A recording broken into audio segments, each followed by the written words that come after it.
SBS라고 하는 방송국에서 한 사람을 취재했어요. 현대중공업의 고계석이라고 하는 분을 취재했는데 이분은 울산 인만학교의 장로님이십니다.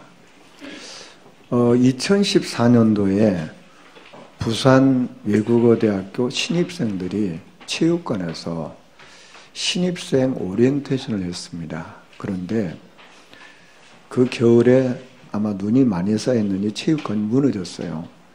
무너져가지고 거기에 많은 학생들이 죽었는데 그 고계석 장로님 딸도 거기서 죽었어요. 얼마나 참 마음이 아프겠습니까? 근데 어떻든 그런 과정 속에서 아픔이 있었지만은 이 보상금을 6억을 받으셨어요. 이제 6억을 받은 이 장로님께서 이걸 어떻게 사용할까 기도하시다가 4억을 저 바누아투에 유치원을 세우는데 헌금을 드렸어요. 그래서 이제 그 4억이 발판이 되고 또 다른 분들이 같이 또 동참해서 헌금을 해서 이 바누아투에 그 딸 이름을 따서 해륜 국립유치원이 세워지게 됩니다. 이제 장로님은 그 유치원에 서줄 때 가서 건축일도 도와주시고 뭐 페인트 칠도 하고 그러면서 건물이 지어져서 현재 오전반 오후반에서 유치원 아이들 50명을 교육을 시키고 있어요. 이 아이들이 이제 자라서 지금 초등학생이 됐는데 그 초등학교도 운영을 하고 있어요.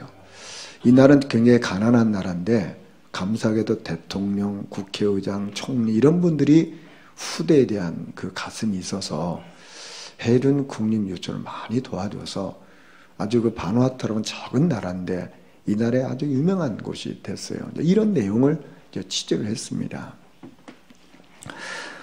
그리고 이제 2억은 이 장로님이 그 자기 딸이 입학했던 부산 외국어 대학교에 소망장학금이라고 해서 장학금을 기증을 해서 어려운 학생들 학비를 대주는 그런 일을 하게 됐습니다. 이게 이제 SBS라고 하는 일반인들이 보는 그 방송국에 이 내용이 취재가 됐어요. 그러면서 참 이 장로님의 그 삶의 모습이 다른 사람들에게 잔잔한 그런 감동을 주는 그 참 불행한 일인데 그 불행을 딛고 그 불행 속에 매이는 것이 아니고 그걸 어떻게 더 믿음 안에서 복음에 유익한 쪽으로 헌신할까 해서 장로 이렇게 결단했는데 이런 아름다운 일들이 지금도 일어나고 있습니다. 참 감사한 일이죠. 많은 사람들이 불행한 일이 있으면 그 불행한 일에 그냥 잡혀서 인생을 이렇게 사는데 불행을 딛고서 믿음의 고백하고 믿음의 선택을 하면서 이런 헌신을 통해서 많은 후대들이 살아나고 있다고 말이에요. 얼마나 참 복된 일인가 하는 것을 저는 보게 됐습니다. 지난주에 우리 신학교에 강진수 전사라는 분과 그 딸과 또 같은 동료 목사님과 같이 식사를 하게 됐어요. 근데 이 전사님은 이제 연세가 많으신 분인데 식사를 하면서 자기 인생 스토리를 얘기하는 거예요. 인생을 간증한다 그 말이에요. 자기는 불신자 가정에서 우상 숭배하는 가문에서 자랐는데 어떻게 하다 보니까 시집을 갔어요. 시집을 갔는데 믿는 사람 집에 시집을 간 거예요. 그 뭐 안 믿는 사람이 믿는 사람 집에 시집 가는 게 쉽지 않잖아요. 근데 어떻든 그렇게 해서 이제 결혼 생활을 하게 됐는데 결혼을 하고 보니까 자기 시어머니가 16살부터 교회를 다닌 거예요. 교회를 이제 오래 다녔다는 말 아닙니까? 그런데 결혼 첫날부터 욕을 하는 거예요, 시어머니가. 뭐 그러나 보다. 그런데 아니 이게 거기서 끝나는 게 아니고 매일같이 욕하고 그러니까 욕도 그냥 뭐 이렇게 자기는 들어보지도 못한 상상도 못할 그런 욕을 하는 거예요. 이게 참 얼마나 힘들겠습니까? 근데 뭐 욕만 하는 게 아니라 나중에는 막 때리기도 하고요. 막 머리채를 막 잡아당기기도 하고 뭐 사람이 뭐 실수도 있고 뭐 또 뭐 부족함도 있지 않겠습니까? 그런데 그 며느리라고 막 이렇게 함부로 하는 거예요. 얼마나 삶이 힘들겠습니까? 근데 이분은 또 교회를 또 열심히 나가는 거예요. 그러니 며느리가 뭐 교회 갈 마음이 생기겠습니까? 뭐 우상숭배하는 가정에 태어나니까 전혀 교회를 모르는 상태에서 시집은 오긴 왔지만 시어머니가 그 꼴인데 어디 교회 갈 마음이 나겠어요? 뭐 안 나가는 거죠. 교회는 저런 데 곳이니 생각이 될 거 아닙니까? 그러다가 자기 나이 34살 때 자기 남편이 사고로 죽었어요. 얼마나 참 힘든 일이겠습니까? 그런데 그 시어머니가 남편을 잃은 그 슬픔 가운데 있는 이 자기에게 남편 잡아먹는 뭐라고 막 욕을 하면서 그냥 세상에 할지 못할 짓을 다 하는 거예요. 아니 남편을 잃어서 슬퍼하는데 물론 자기도 자식 잃어서 슬퍼하겠지만은 그게 있을 법한 일입니까? 그리고 남편이 병들어서 죽었다면 혹시 자기 책임이 있겠지만은 어디 가서 하다가 사고 나서 죽은 게 왜 나한테 이러냐 말이야. 참 이게 이해가 안 되는 일이에요. 근데 가만히 사람들 주변 사람들이 얘기하잖아요. 그분이 집에서만 그런 게 아니라 교회에서도 그 모양이라는 거예요. 교회에서도 아주 거치는 일로 교회를 안 되게 하는 해방꾼이라. 참 안타깝죠. 여기 교회 다니는데 이렇단 말이에요. 근데 보니까 이 시어머니의 자녀가 9인데 자기 아들까지 보면 9인데 5명이 죽었어요. 아니 그러면 9명 죽어서 5명 죽었으면 이게 뭐냐 말이에요. 생각이라도 할 거 아닙니까? 전혀 생각이 없이 그냥 그꼴로 사는 거예요. 그러면 예수 믿겠어요 이 사람이? 그런 중에 이제 자기 남편 죽었는데 거기서 끝나는 게 아니라 남편 살던 집을 뺏어버려가지고 그냥 애가 넷인데 세상에 그냥 길거리에 나앉았어요. 애 넷을 데리고 살아가야 되니까 세상에 안 해본 것 없이 이거 애들도 살려야 될 거 아닙니까? 정말 인생의 밑바닥에서부터 할 짓 안 다 하면서 애를 키웠어요. 그래서 좀 더 살만한데도 늘 와가지고 욕하고 때리고 그러는 거예요. 아니 지금 남편하고 살만 모르는데 이제 남편도 죽어버렸는데 와서 그러는 거예요. 이게 무슨 이게 겁니까? 그러니까 자기 아들이 하다 안 되니까 할머니 왜 이러는 거예요? 할머니가 어머니한테 우리한테 해준 게 뭐가 있냐 말이에요. 집도 뺏었지 뭐 해준 게 뭐가 있는데 우리 어머니한테 이러냐 말이에요. 애가 되는 거예요. 애가 조그만 애가. 그래도 이 할머니가 깨달지를 못하고 그런 거예요. 그런데 나이 40 중반에 어떤 전도자를 통해서 복음을 받았어요. 이게 교회에 대해서 전혀 나쁜 생각을 가지고 있는 이 사람이 복음을 받았는데 교회 가기가 쉽지 않잖아요. 근데 이제 교회를 가서 보니까 자기 시어머니가 다니는 그런 그런 게 교회가 아니구나. 우리 시어머니가 잘못됐구나. 나는 지금까지 교회를 전혀 모르니까 교회는 그런가 보다. 그런데 아니라 이게. 그래서 복음을 계속 듣고 은혜를 받다 보니까 자기 시어머니가 불쌍한 거야. 우리 시어머니가 보니까 교회는 다지만 완전히 사단에게 잡혀서 사단의 종노릇하고 있구나. 우리 시댁에 알고 보니까 교회는 그렇게 다니는데 완전히 사단에게 완전히 잡혀가지고 교회 거치는 일만 하고 있는 저주받은 가문이구나. 이게 보이는 거예요. 그게 이제 불쌍히 여겨지잖아요. 나는 교회 다니는 사람이 다 그런 줄 알았는데 그게 우리 시댁이 그런 거지 다른 사람은 그렇지 않은데 이 사람은 그렇구나. 그러니 그 종교 생활하는 그 가문 이렇게 망하고 있구나. 이게 보이는 거예요.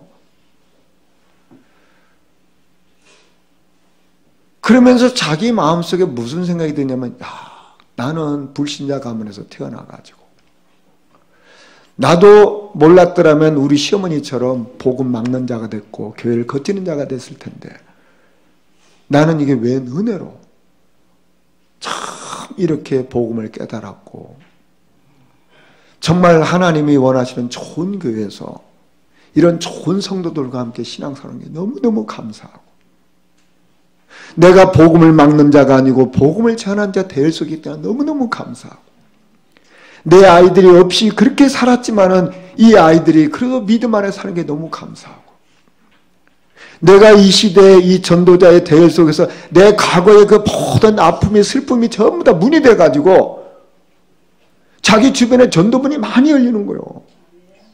우상숭배하는 가문은 자기가 우상숭배 가문인 게 알잖아요.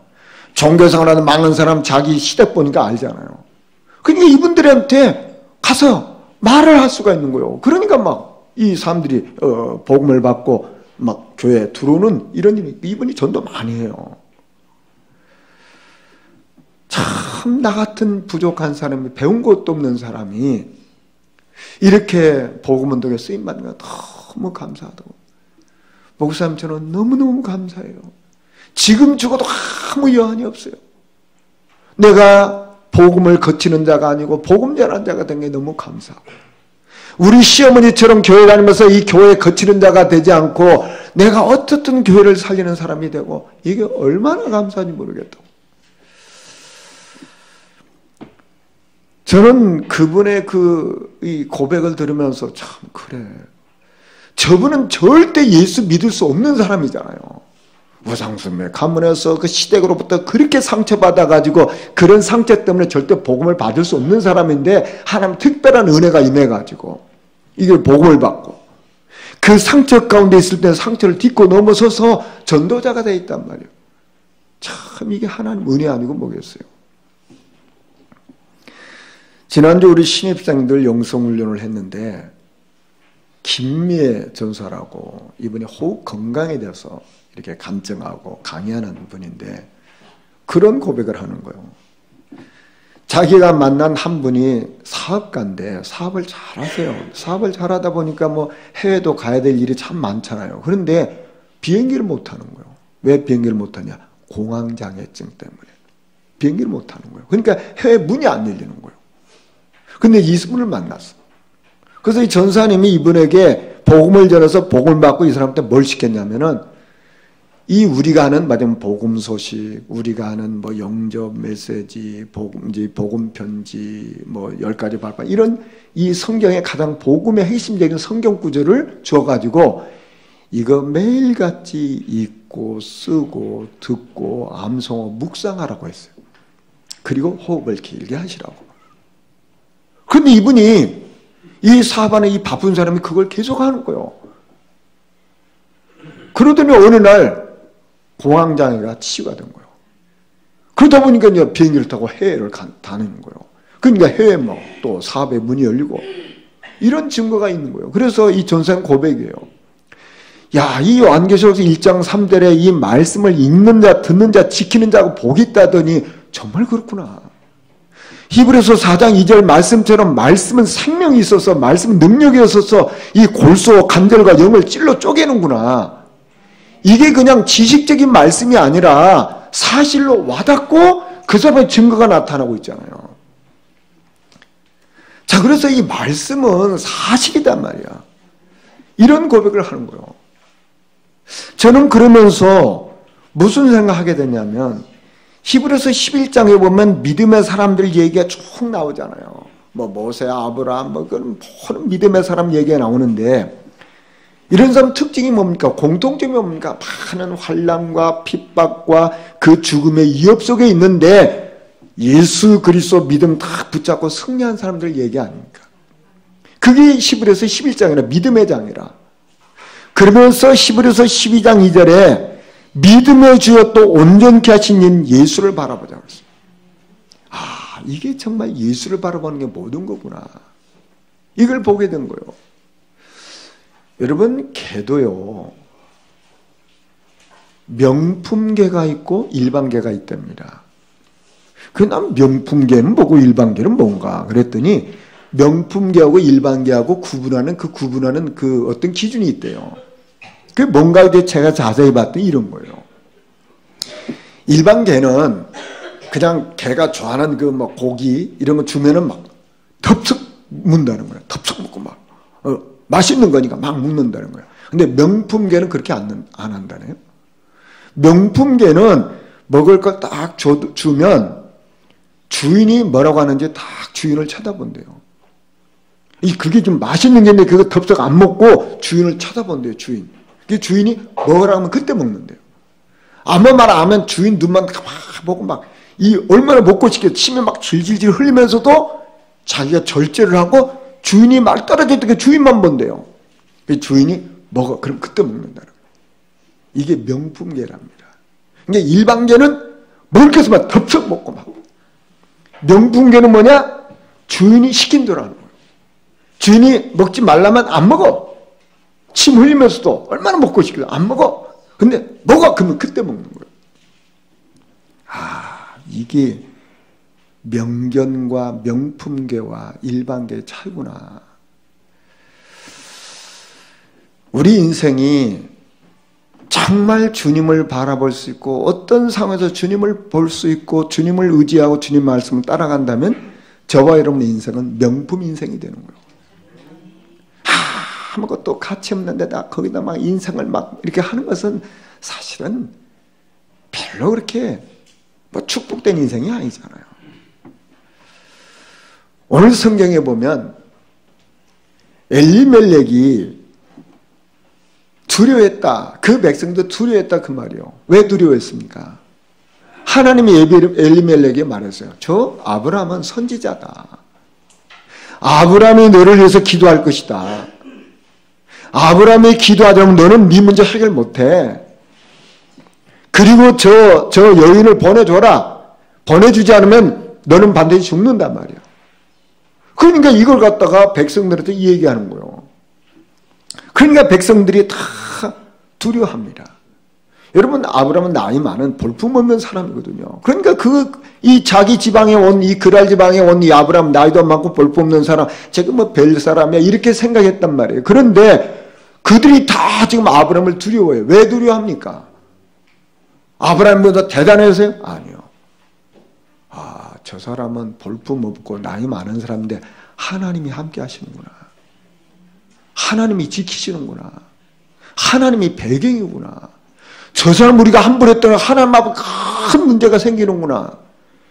이게 본 거예요. 여러분 보시죠. 사람들은 눈에 보이는 거 가지고 뭐 대단한 거 가지고 사람 평가하지 않습니까? 우리가 뭐 아무것도 없는 사람, 나이 많은 사람, 볼품없는 사람, 그렇게 봤을 거 아닙니까?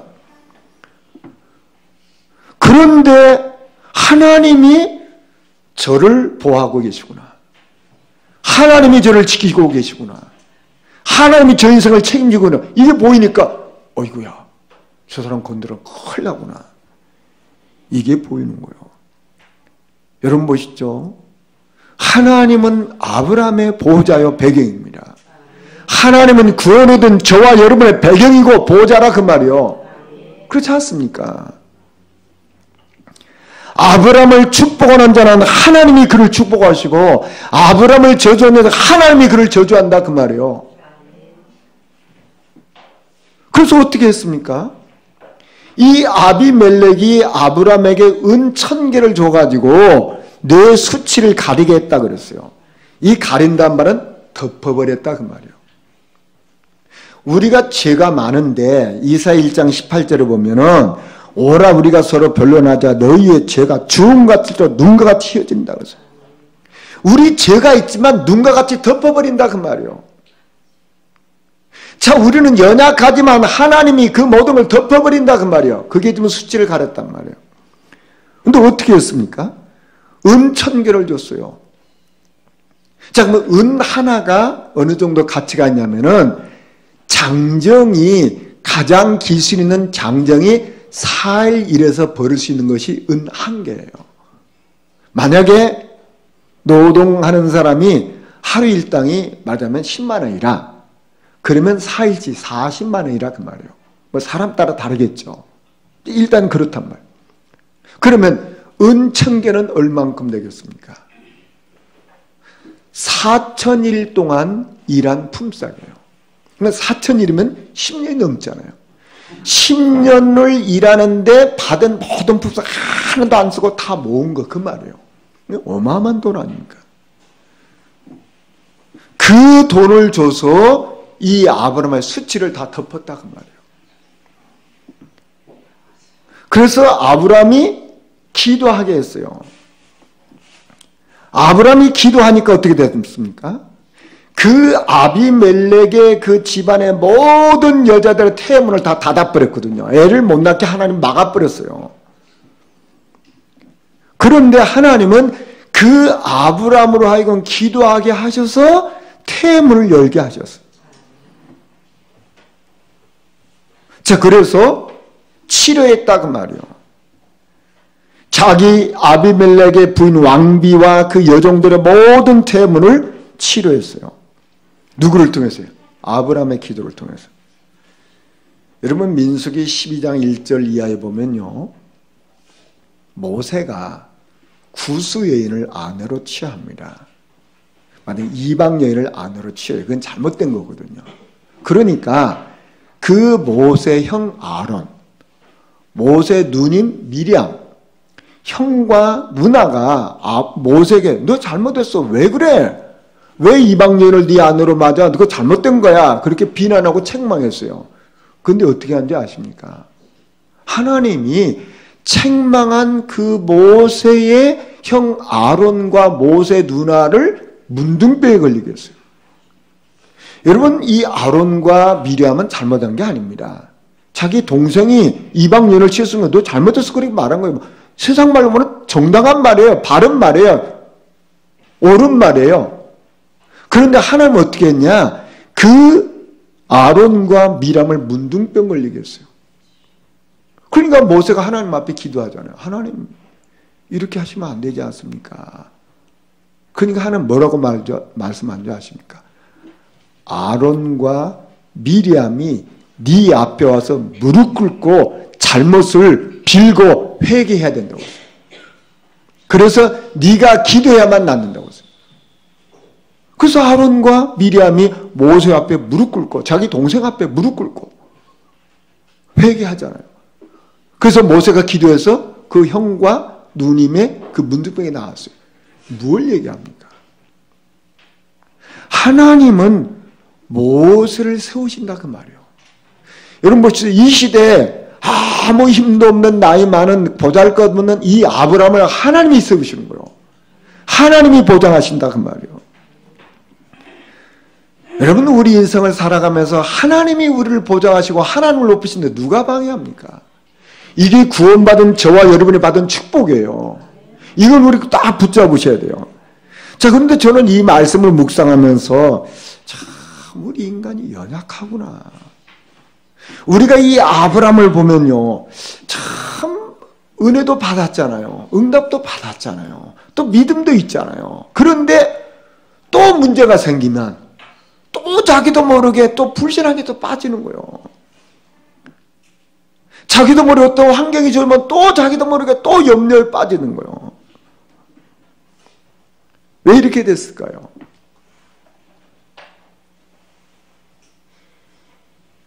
하나님이 지금 나와 함께 하신다는 이 사실을 놓쳐버리니까 그 환경 앞에 겁을 먼저 먹어버리는 거예요. 아이고, 난 이제 죽지. 아니, 그 환경 속에도 하나님이 함께 하시는데 하나님이 함께 하시는 것이 잠깐 놓치니까 자기도 모르게 불신하고 빠져버리는 거예요. 여러분 보시죠. 우리에게 그 한 번 잘못된 각인된 것은요. 문제 생기면 또 도잖아. 이 아브라함의 모습이 그래요. 저와 여러분은 그렇지 않습니까? 하나님이 나와 함께 하시고 하나님 나의 배경이고 하나님 나의 보장이고 이거 놓치면요. 꼭 불신자가 똑같다니까. 지금 아브라함은 그 일을 계속 반복하는 거예요. 하나님이 나의 배경이고 나는 복의 근원이고 하나님 나와 내 인생을 책임진다는 걸 놓쳐버리니까 어떻게 됩니까? 저 불신자는 조롱을 받고 있는 거예요. 무시를 당하고 있는 거예요.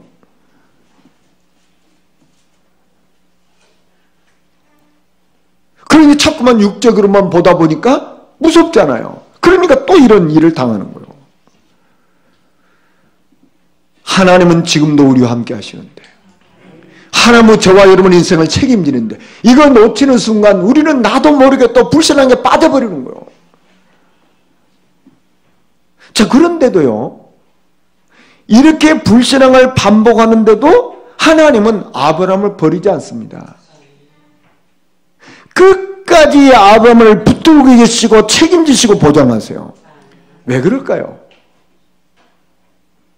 왜 이렇게 할까요? 하나님이. 아브라함에게는 하나님의 생명이 심겨져 있어요. 복의 근원이라 그 말이에요.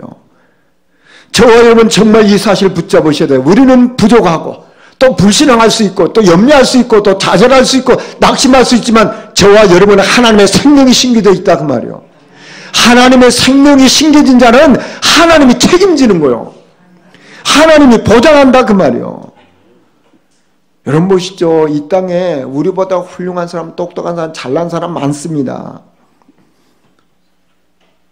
그런데 생명 없으면 무너지는 거예요. 우리같이 부족하고 허물 많고 연약하고 실수수성임에도 불구하고 하나님의 생명이 있는 자는 하나님이 책임지시고 보장하시고 축복하시고 인도하신다 그 말이에요. 내가 곧 길이요 진리요 생명이라고 했잖아요. 그래서 우리는 모든 것을 생명 중심으로 생각하고 생명 중심으로 인도받으면 가장 복이 있는 거예요. 아, 나는 하나님 생명이 있지. 내가 부족할 때도 나는 하나님 생명이 있어. 내가 연약할 때도 하나님 생명이 나에게 있어. 내가 혹시 염려 가운데 불신한 거 살아도 하나님 생명이 내게 있는데 금방 회복되는 거예요. 자, 그래서 하나님은 모세에게 뭘 하게 합니까? 기도하게 하잖아요. 기도하게. 이게 하나님의 방법이에요. 여러분, 기도한다는 게 뭡니까? 물론 우리가 소리내서 기도하죠. 그런데 기도한다는 것은 뭐가 전제가 되어 있습니까? 하나님을 바라본다는 거 아닙니까? 우리가 기도한다는 것은 하나님이 나와 함께 계시구나, 이게 확인되는 게 기도잖아요. 그렇지 않습니까? 내가 내 힘으로 내 노력으로 살아가지만은 하나님이 주신 그 힘으로 살아갈 거야. 그게 기도잖아요. 내가 내 지혜로 내 경험으로 살 거야. 그것이 아니고 하나님이 주시는 그 방법으로 하나님의 깨닫건으로 살겠다면 그게 기도잖아요. 여러분 성경을 보시죠. 믿음의 사람들 공통점이 있잖아요. 여러분 야곱은요, 제가 볼 때 성품이 좋은 성품이 아니에요. 좋은 인격이 아니란 말이에요. 그러면 좋은 인격이 아닌 게 좋다 그런 말입니까? 하나님은 그런 얘기가 아니죠. 그렇게 참 부족하고 허물이 많고 인격적으로 좋은 사람이 아님에도 불구하고 하나님이 이 야곱을 기도하게 만드시는 거예요. 하나님의 은혜가 임해서 기도 속에서 이 야곱의 인생이 다 바뀝니다. 그래서 하나님이 야곱을 축복하셔가지고 이 야곱의 승리의 사람 되지 않습니까? 여러분 보세요. 하나님이 야곱은 기도하지 않으면 안 되도록 기도 속에 들어가셔서 그를 들어가게 해서 그를 축복해서 승리자로 세우는 거예요. 여러분 요셉도 보세요. 뭐 그 환경이 좋습니까? 배경이 좋습니까? 또 성품이 좋습니까? 뭐 하나 자랑할 만한 게 없어요. 그런데 하나님이 은혜를 주셔가지고 이 요셉을 하나님을 바라보게 만드는 거예요. 하나님 앞에 기도하게 만드는 거예요. 하나님 앞에 무릎 꿇게 만드는 거예요. 요셉이 대단해서 성공했습니까? 축복의 자리에 있었습니까? 아니요. 하나님은 요셉으로 하여금 기도하게 만드셔서 저로 하여금 하나님 앞에 무릎 꿇게 만들어서 그의 모든 약한 것, 부족한 인격, 성품 다 고치시고 그의 삶을 축복으로 바꿔서 그를 증인으로 우뚝 세우는 거예요. 그렇다면 저와 여러분이 기도할 수 있다면 낙심할 거 없어요. 내가 부족해도 내가 연약해도 또 내가 못난 것이 있지만은 기도할 수 있다면 낙심할 거 없다 그 말이에요. 오늘 저는 찬송가 91장을 선택했어요. 예수의 이름은 세상의 소망, 예수의 이름은 천국의 기쁨일세. 그 예수 이름 붙잡는 자는 참된 소망이 있는 겁니다. 여러분 내가 나를 보면 소망 없어요. 내가 나를 보면 낙심할 수밖에 없잖아요. 내가 나를 보면 알잖아요. 다른 사람이 나를 보는 건 뭐가 내가 나를 알잖아요. 내가 어떤 존재인지 내가 알잖아요. 정말 저와 여러분의 소망은 예수 그리스도라 그 말이요. 예수 그리스도는 내 인생을 다 바꿀 수 있어요. 예수 그리스도는 내 인생을 축복으로 바꿀 수가 있다 그 말이요. 내가 노력해서 되는 게 아니라 그 말이야. 하나님은 나를 바꿀 수 있어요. 예수 그리스도는 내 인생을 바꿀 수 있다 그 말이요.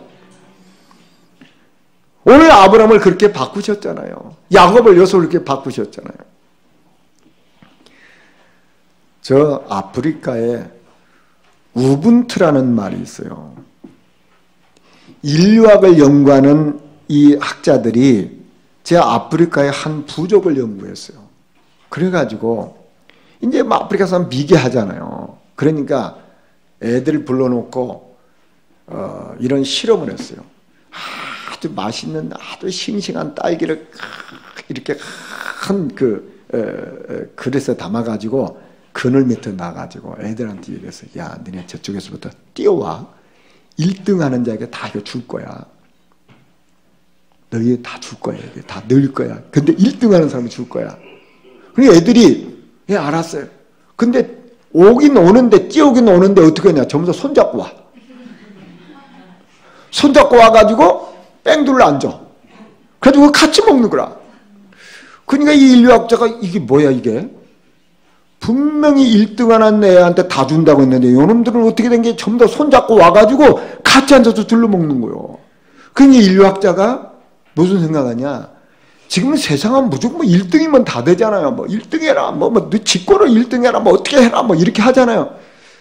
근데 이게 뭐야 이게 이 미개한 사람들이 이게 뭐야? 그래서 물어본 거예요. 야, 너네 왜 이렇게 했어? 우분투 그런다는 거야. 애들 동시에. 그 우분투가 뭔 말이야? 우리는 함께 할 때 행복한 거예요. 그 말이다는 거예요. 함께 할 때 행복한 거예요. 한 사람이 행복하면 다른 사람 다 불행하면 그거 불행하다는 거예요. 우리 다 같이 행복할 때 같이 있을 때 가장 행복하다는 거예요. 참 미개한 사람이라고 했던 그 아프리카 사람들이 우분투 하면서 함께하는 걸 하고 있는 거예요. 근데 인류학자가 정말 우리는 저 사람들 배워야 되겠다. 그래서 저 남아프리카 공의 노벨 평화상 받았던 이 만델라라는 사람이 늘 썼던 말이 뭐냐면 우분투예요. 우분투. 우리는 함께할 때 행복합니다. 우리가 함께할 때 행복해요. 어떤 사람은 잘 되고 어떤 사람은 안 되고 그게 행복한 게 아니고 우리가 함께할 때 행복한 겁니다. 그게 늘 얘기했던 거예요. 여러분 보시죠. 우리 가족들도 마찬가지고 우리 교회도 마찬가지고 그렇지 않습니까? 우리가 함께할 때 행복하잖아요. 근데 누가 잘 되면 그래 그분이 잘 된 게 나의 잘됨이잖아요. 그분의 축복이 나의 축복이잖아요. 그분의 응답이 나의 응답이잖아요. 이게 함께하는 행복 아닙니까? 근데 저분이 축복을 받는데 내가 괜히 기분이 싹 안 좋다? 그건 좀 신분이 좀 뭔가 확인해 봐야 되는 거 아닙니까? 그렇죠? 우리 여기 귀한 분들이 참 응답을 받고 축복받는 너무너무 감사하다. 이렇게 우리 새롬이가 우리 현주가 이렇게 응답받고 너무너무 이게 정상이잖아요. 저것들이 응답받아? 근데 나는 왜 응답이 없지? 이건 사단에게 마음이 뺏기는 겁니다. 여러분 우리는 함께하는 이 축복 누려야 돼요. 우리는 하나님과 함께하고 성도와 함께하고 이게 함께하는 세상 이걸 놓쳐가지고 세상의 모든 문제가 다 오는 거예요.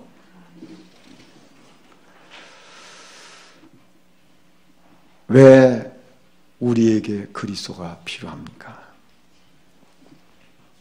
왜 우리는 전도를 해야 되죠? 정말 우리가 이 땅에서 가장 소중한 게 뭔가? 소중한 일이 뭔가? 이거 우리는 확인해야 되거든요. 여러분 훌륭한 사람도 성공한 사람도 대단한 사람도 예수 생명 없으면 예수님이 말씀했어요. 너희 아비 마귀 그랬잖아요. 그분이 혹시 성공했다 할지라도 그분은 누굽니까? 너희 아비 마귀. 에베소 2장 2절에 공중 권세 잡은 자를 따라다니고 있는 거예요. 그 영혼은 본질상 진노의 자녀라 그 말이에요. 여러분 훌륭해도 성공해서도 세상 말로 말해서 대단해도 본질상 진노의 자녀예요. 신분이 잡혀있다 그 말이에요. 이 사람한테 우리는 뭘 말해야 됩니까?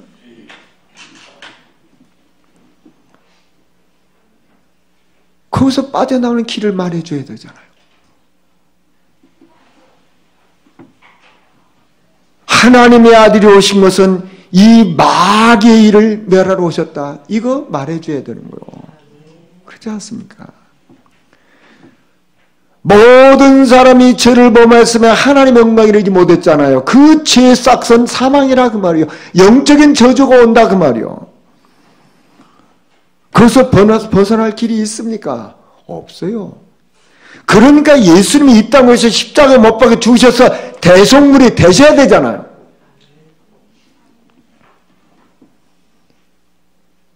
그 저주가 어떻게 옵니까? 영적으로 시달리니까 반가머리 붙들려 있어가지고 밤마다 시달리고 악몽 꾸고 뭔가 보이고 이상한 거 들리고 마음은 늘 불안하고 두렵고 외롭고 쓸쓸하고 그러니까 다른 걸 채워보려고 막 뭐 안 해본 게 있겠습니까? 점치고 굿하고 뭐 제사 지내고 다 해보는데 안 되잖아요. 그러면서 어느 날부터 그 삶이 다 무너지잖아요. 자기 개인의 삶 무너지지, 가정 무너지지, 후대 무너지지, 자기 병들지, 고통스럽지. 그렇게 한많은 세상을 살아요. 100년, 200년 얼마나 살 겁니까? 어느 날 죽이면 그 영혼이 어디로 갑니까? 마귀가 있는 그곳, 마귀가 끌려갈 그 지옥으로 끌려가잖아요. 우리가 이것이 보이면 저 사람한테 정말 필요한 게 뭐냐 그 말이요. 다른 길이 없잖아요. 여러분 보시죠. 믿음 안에 살던 사람은 어느 날 그 생명이 끝날 그 영혼이 천사에게 이렇게 붙들려서 하나님 나라 가는 거예요. 안 믿는 사람은 아무리 훌륭하다 하더라도 그 영혼은 이 마귀에게 잡혀 끌려가는 거예요. 그런 저주가 어디 있어요? 그런 실패가 어디 있냔 말이에요. 거기에 무슨 과학이, 종교가, 철학이, 무슨 정치인이, 사학가가 해결합니까? 내가 곧 길이요, 진리요, 생명이니. 나로 말미암아 아버지께로 올 자가 없다고 하세요. 여러분, 교회가 해야 될 가장 소중한 일이 뭡니까? 하나님이 이 땅에 교회를 세운 목적이 뭐냐 그 말이요. 이 생명 대신 예수 전하라고 교회가 있는 거예요. 교회는 생명 대신 예수 전하지 않으면 아무 가치가 없어요. 다른 건 다 부수적인 거예요. 그건 해도 되고 안 해도 되고 상관없어요.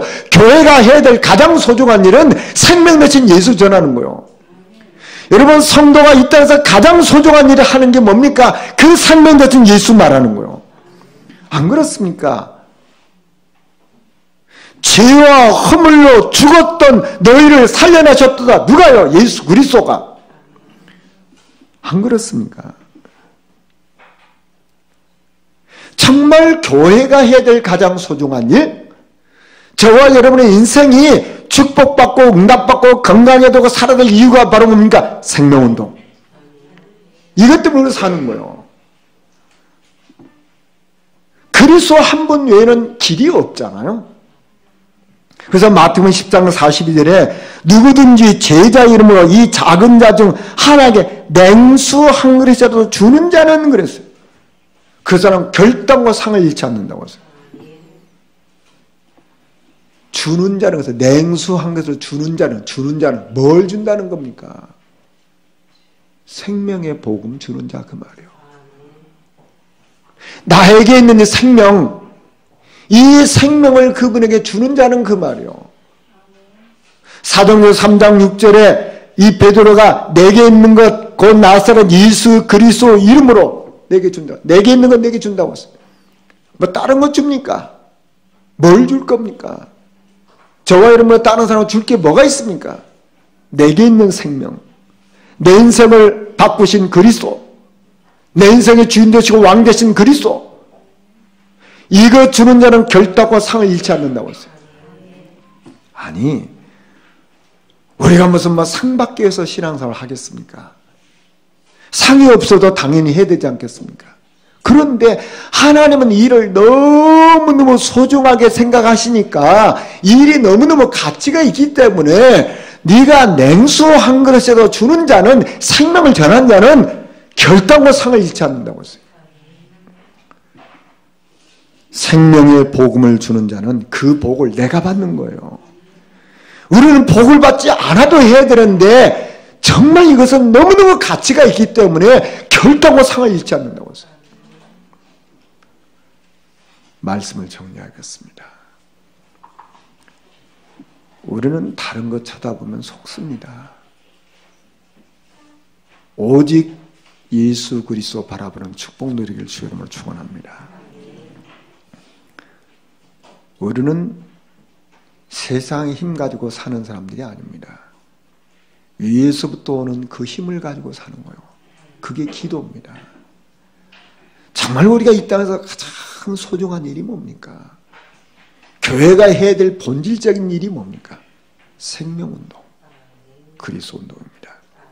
이 축복 누리기를 주의 이름으로 축원합니다. 우리 말씀 생각하시면서 잠깐 기도하시겠습니다. 하나님 감사합니다.